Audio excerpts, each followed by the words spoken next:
Petugas damkar bersama karyawan gerai mie berusaha memadamkan api yang membesar di bagian samping restoran. Menurut salah seorang karyawan, api pertama kali muncul saat kedai sedang ramai pembeli. Penyebab kebakaran diduga akibat korsleting listrik. Proses pemadaman api pun dilakukan oleh 3 unit mobil damkar berlangsung selama hampir 1 jam. Yang kebakar itu kardus Di ya, bagian belakang atau bagian tengah atau bagian atas? Bagian belakang. Bagian belakang. Ya. Belakang dapur berarti, Bang? Belakang dapur. Belakang dapur. Bang, ini kondisi tadi pas kebakar itu pengunjung lagi rame atau enggak? Lagi rame. Lagi rame. Ya. Terus kepanikan terjadi nggak tuh, Bang? Kenapa? Kepanikan terjadi nggak, Bang? Kepanikan terjadi. Tidak ada korban jiwa dalam kejadian ini, sementara diperkirakan kerugian mencapai puluhan juta rupiah. Dari Bekasi, Jawa Barat, Rahmat Hidayat, iNews melaporkan.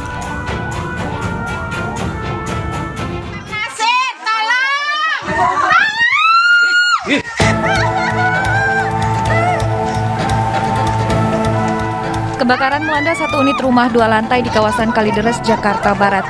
Api dengan cepat membesar hingga merambat dan menghanguskan 2 unit kendaraan. Api dengan cepat membesar hingga merambat dan menghanguskan 2 unit kendaraan serta gerobak pedagang kaki lima. 7 mobil pemadam kebakaran diturunkan untuk memadamkan kobaran api. Diduga kebakaran dipicu dari arus pendek listrik. Ini yang kebakar apa, Pak? Rumah tinggal. Cuman orangnya lagi nggak ada, lagi kosong. Itu api besar, Pak, sampai 2 mobil kebakar itu, Pak? Mungkin kejatuhan dari atas. Tidak ada korban jiwa pada peristiwa ini, kerugian ditaksir hingga ratusan juta rupiah.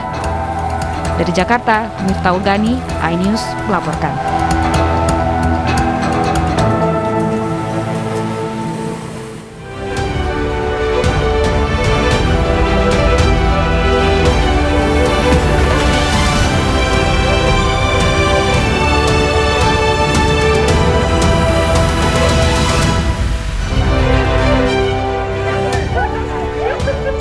Warga bergulat dengan ular sanca raksasa pemangsa anak sapi sepanjang 9 meter.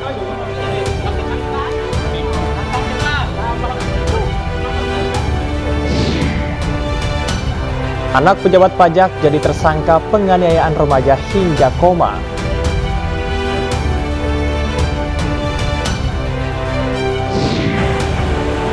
Dua jenazah korban gempa Turki dipulangkan ke tanah air.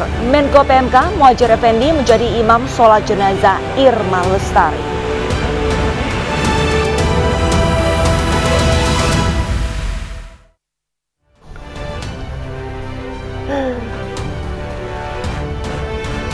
Halo, selamat pagi pemirsa, selamat pagi Camar. Selamat pagi Arlista. Aduh, saya merasa mimpi nih bisa masih ada di sini.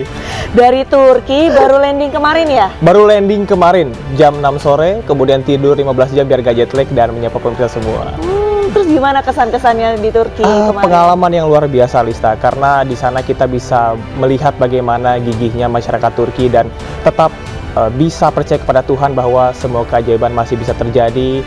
Banyak yang menunggu keluarga mereka dan tentunya kita harapkan bahwa masyarakat Turki diberikan kekuatan karena sampai dengan saat ini masih ada gempa susulan, Alista. Masih ada gempa. Betul. Waktu Camar di Turki, sepulangnya Camar ke Turki juga sempat ada gempa 15 menit ya? sebelum take off itu ada gempa bermagnitudo 6,4. Gempa susulan terbesar. Besar loh. Tapi alhamdulillah loh, Camar dari Turki sudah tiba di Jakarta dengan kondisi aman dan selamat dan juga menyapa pemirsa iNews Terima Pagi. kasih Arista dan pemirsa. Ya pemirsa, ini kami berdua hadir kembali dalam iNews Pagi untuk melengkapi informasi Anda pada pagi hari ini. Dan selain 3 berita utama tadi, redaksi kami juga sudah menyiapkan sejumlah informasi menarik lainnya. Bersama saya Camar Haenda. Dan saya Arlista Hadi, inilah iNews Pagi selengkapnya untuk Anda.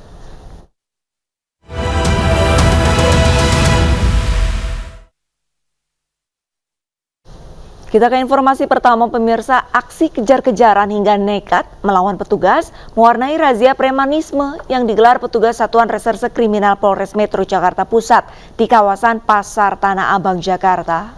Seorang pemuda diduga preman bahkan mengamuk dan histeris hingga harus dilumpuhkan paksa oleh petugas.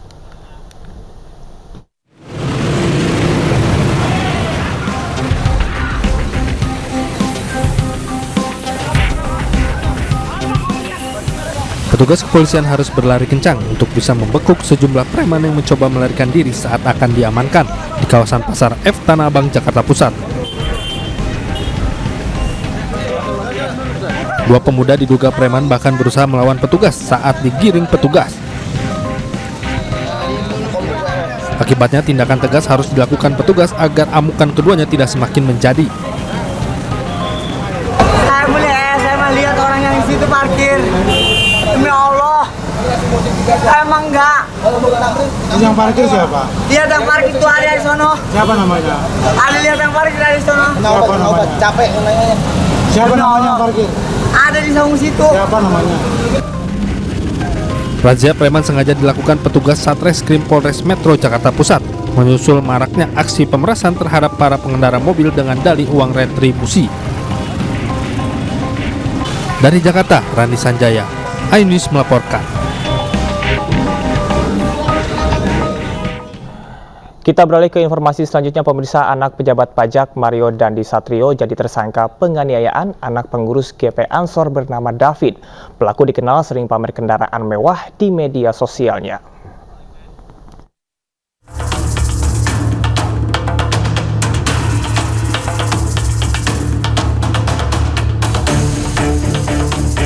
Mario Dandi Satrio, anak pejabat pajak, menjadi tersangka dalam kasus dugaan penganiayaan terhadap David, seorang pelajar di kawasan Pesanggerahan, Jakarta Selatan.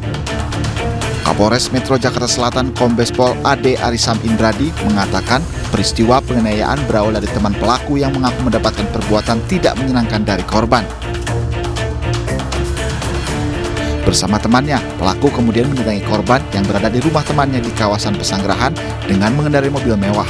Pelaku pun menanyakan mengenai perbuatan korban kepada temannya hingga akhirnya terjadi pengeroyokan. Menurut Kombes Ade, orang tua teman korban mendatangi lokasi untuk menolong dan membawanya ke rumah sakit. Sementara pelaku diamankan oleh security kompleks dan menyerahkannya ke Polsek Pesanggerahan. Kami sangkakan padanya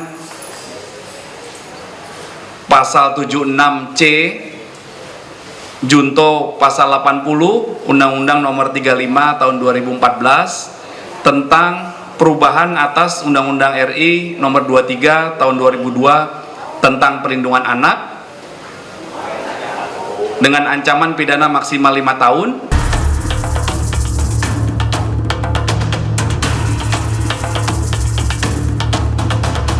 Tersangka Mario Dandi Satrio, anak pejabat pajak Kementerian Keuangan ini gemar mengunggah video-video pendek tentang kendaraan mewah di sosial medianya. Mulai dari koleksi motor Harley Davidson hingga Rubicon.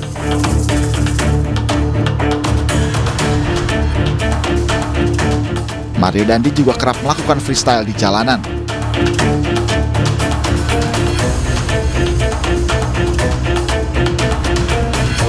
Salah satu video yang terbarunya diunggah pun mendapatkan komentar miring dari warganet.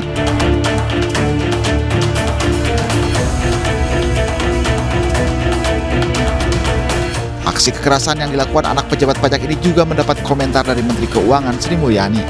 Ia mengecam tindak kekerasan yang terjadi dan mengeluarkan instruksi kepada jajarannya di Kemenkeu. Rasa keprihatinan dan dukungan proses hukum pun datang dari staf ahli menteri terkait kasus penganiayaan.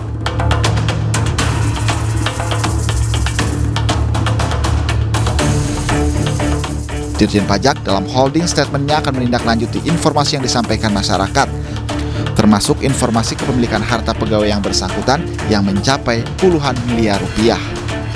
Dari Jakarta, tim liputan iNews melaporkan. Mario Dandi Satrio disebut merupakan putra seorang pejabat di Dirjen Pajak Kementerian Keuangan. Mario gemar mempertontonkan kemewahan di akun media sosialnya.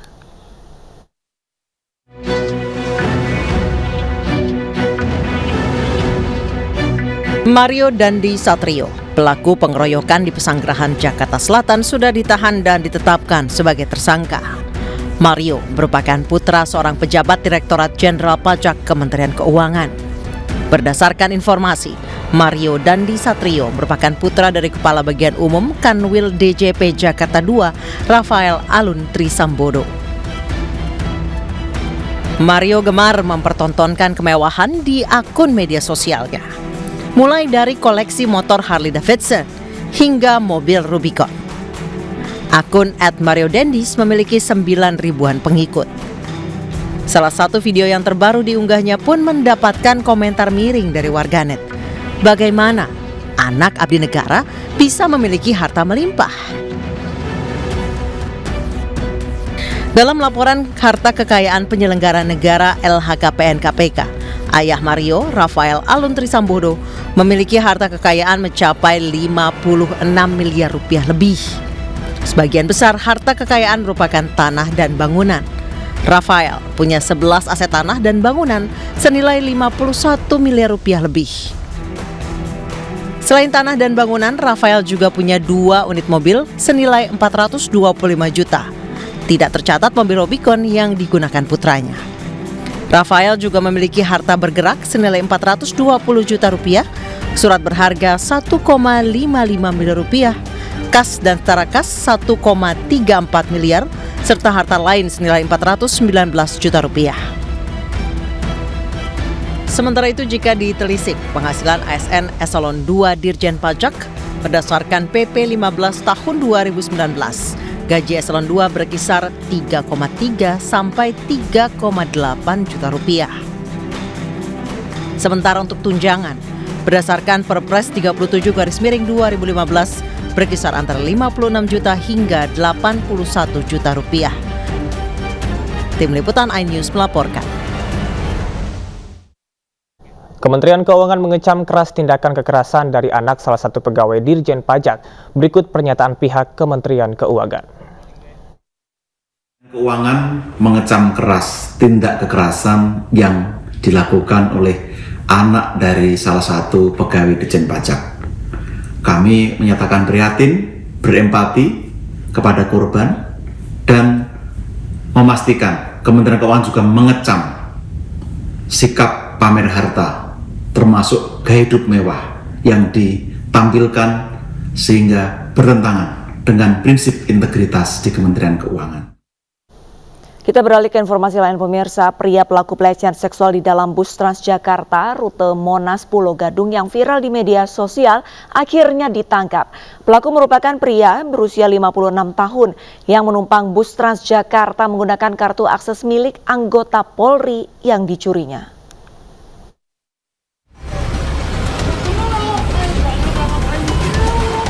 Inilah video viral pelaku pelecehan seksual di bus Transjakarta rute Monas Pulau Gadung yang berusaha kabur di halte Rawa Selatan.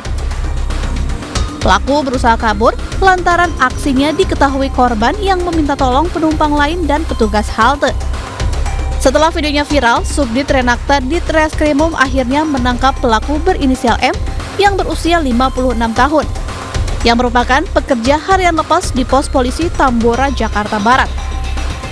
Pelaku diketahui menumpang bus Transjakarta menggunakan kartu akses milik anggota Polri yang dicuri di ruangan pos polisi tempatnya bekerja. Pelaku bukan merupakan anggota Polri, tetapi atas nama Mufarok yang menggunakan akses kartu transportasi umum milik anggota Polri yang telah diambil di meja anggota Polri tersebut. Anggota Polri tersebut diambil pada pos Pol Tambora. Meski akan tetap mendalami kasus pelecehan di transportasi publik ini, polisi mengimbau agar korban untuk segera membuat laporan atas pelecehan seksual tersebut. Dari Jakarta, Helmi Sajangbati, iNews melaporkan. Pemirsa, upaya pengosongan lahan untuk dijadikan pusat olahraga di Deli Serdang, Sumatera Utara mendapatkan perlawanan dari warga. Perlawanan warga mulai dari menghadang alat berat hingga melakukan pembakaran.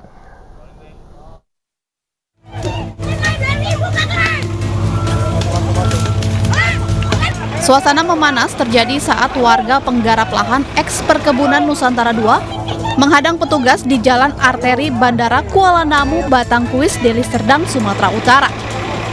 Warga menghadang alat berat dan membakar ban serta barang bekas saat akan dilakukan pembersihan lahan. Massa yang tak terima menghalang petugas dengan menaiki alat berat.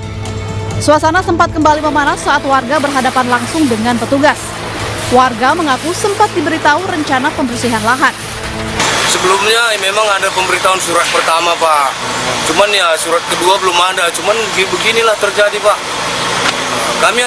Kami senang dibangun ini. Cuman ya berikanlah kami kesejahteraan. Kami juga masyarakat. Meski menuai penolakan warga, pembersihan lahan untuk pusat olahraga tetap berjalan. Satu persatu barang milik warga dikeluarkan dari dalam rumah dan bangunan warga. Usai pengosongan, petugas merobohkan bangunan menggunakan alat berat. Dari Deli Serdang, Sumatera Utara, Amiruddin, iNews melaporkan.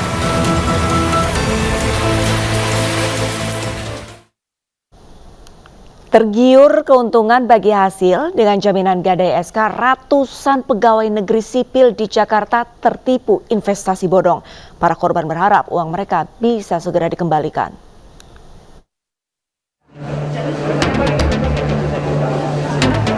Sambil membawa beragam spanduk dan poster, perwakilan korban penipuan investasi bodong menggelar aksi damai di depan ruang sidang Pengadilan Negeri Jakarta Pusat. Aksi dilakukan sebagai bentuk pengawalan atas perkara penipuan berkedok investasi yang tengah disidangkan majelis hakim. Kasus investasi bodong bermula saat para korban yang merupakan pensiunan PNS dan PNS aktif ditawarkan investasi bagi hasil oleh PT FIM dan PT TM dengan sistem gadai SK.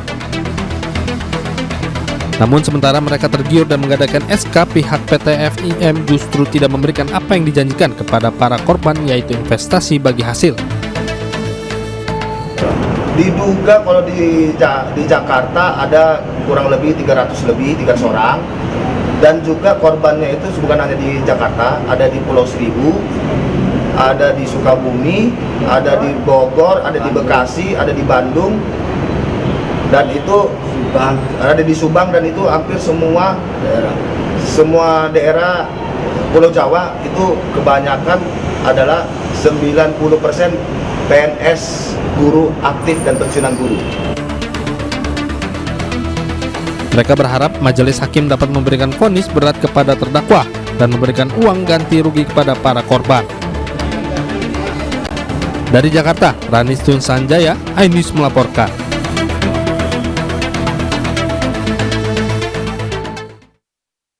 Pemirsa, Pengadilan Tinggi Bandung memperberat hukuman Doni Salmanan menjadi 8 tahun penjara. Selain itu, seluruh aset yang dimiliki oleh Doni disita negara.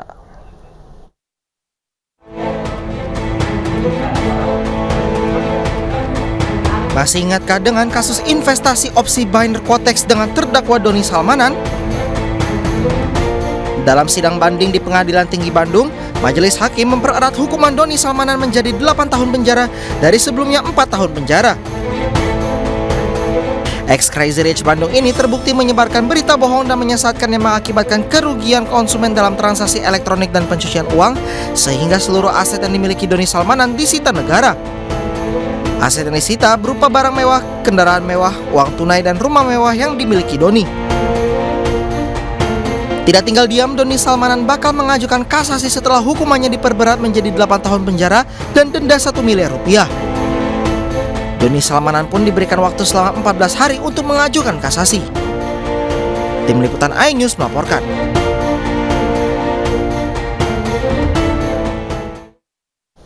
Polisi menyergap mobil warga yang bermuatan narkoba puluhan kilogram jenis sabu. Rencananya barang haram tersebut akan dibawa dari Asahan ke Kota Medan.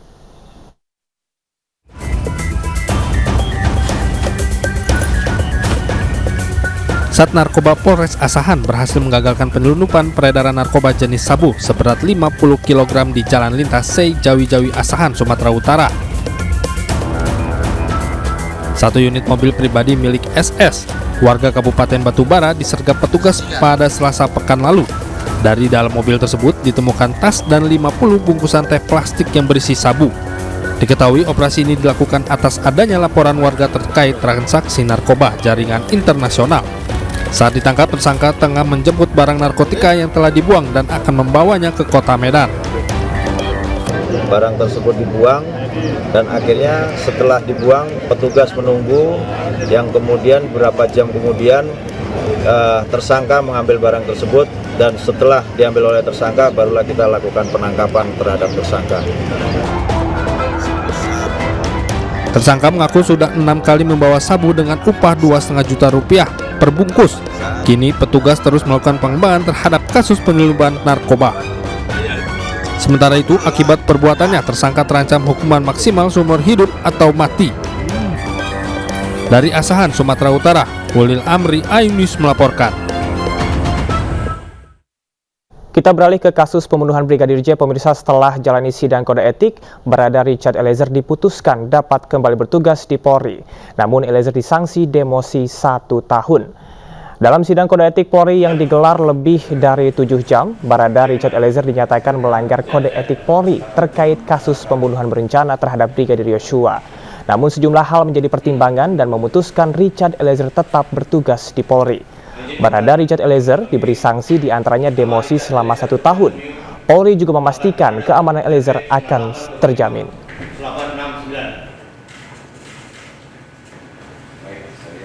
Terduga pelanggar masih dapat dipertahankan untuk tetap berada dalam dinas Polri. Putusan sidang KKEP.